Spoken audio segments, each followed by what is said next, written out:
Coming up in today's video, we're diving into some condo statistics from August. Everyone always asks me, Mike, what's going on with the condo market? So today's video, we're diving into it. It's very interesting because the numbers are showing the new benchmark price is at a record high in Toronto. Let's take a look at the numbers coming up next.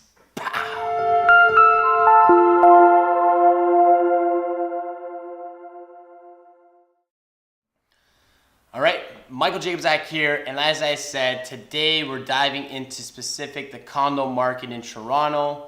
TREB released their latest numbers for August, and like I said, I get this question a lot. A lot of people want to know what's going on with specifically the condo market. Now, before I jump into this, if you're new to the channel, make sure you hit that subscribe button for more great Toronto market data, as well as just information on real estate. If you like and want more specific condo market news, hit that like button because it gives you some feedback that you guys are actually enjoying this. Obviously, if you don't like the video, dislike it. But feel free, and I encourage you to leave a comment because, your opinion does matter. I like to hear what's on your mind and what your thoughts are, so make sure you do that. Now, jumping into the data.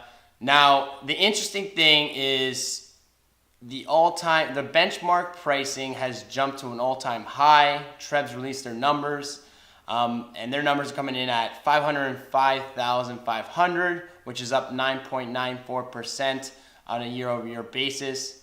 Now, City of Toronto hit obviously an all-time high as well, 533,600, which is up 11.6% from last year. Now, the reason why this data is pretty interesting, and for those who don't know, benchmark pricing, that's the number you like to follow in terms of when it comes down to averages, medium.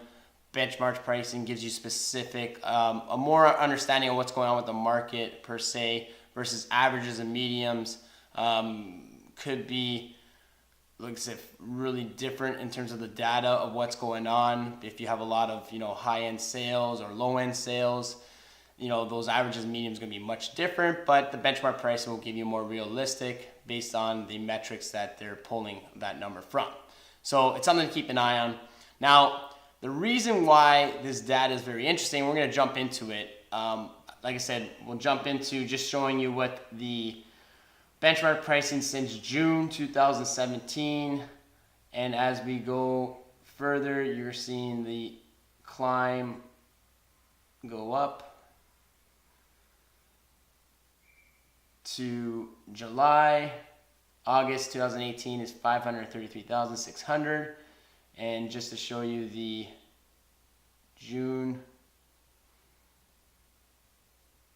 and this is just TREB's overall number, to 505,500. So very interesting on that. Now, the reason why this is so interesting is jumping at in terms of the benchmark pricing percentage change.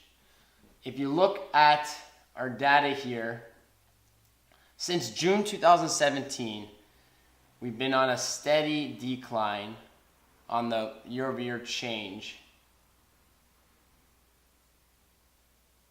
But when we jump down to June, we begin to trend up.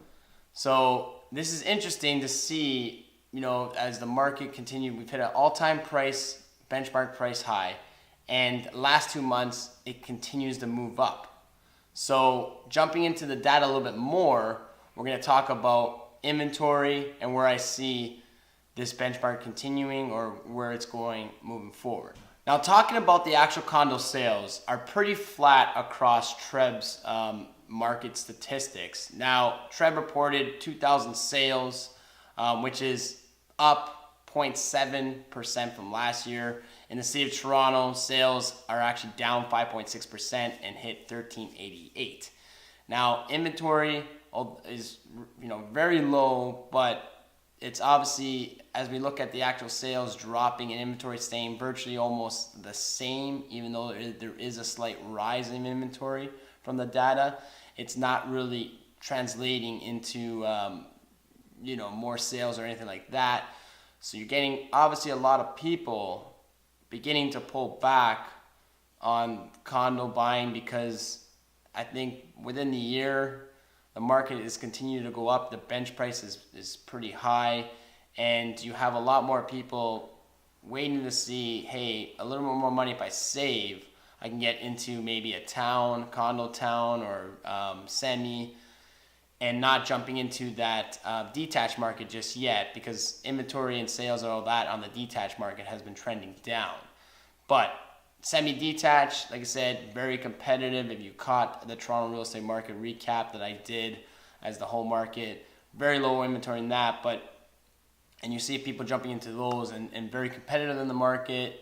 You know, under $1 million, you're looking at multiple offers situation, which is very frustrating on the buying side. Good position to be on the selling side, but like I said, overall for the market, very frustrating for those buyers, which is obviously translating into not a lot of sales. So it's something that to keep an eye on. Now, although like the benchmark pricing is 2 months has jumped up, that's not really a trend yet. But it's going to be interesting to watch that number to see what happens going into the fall and then winter months, to see what happens, to see if there's a developing trend there to jump up to what it was a year-over-year basis a year ago. So let's continue to watch that. Like, comment, share. If you have any more information you'd like to know about, I'd love to obviously discuss that, but just drop it in the comments and we can jump on that. All right, guys, like, comment, share, and we'll catch you on the next one. Take care.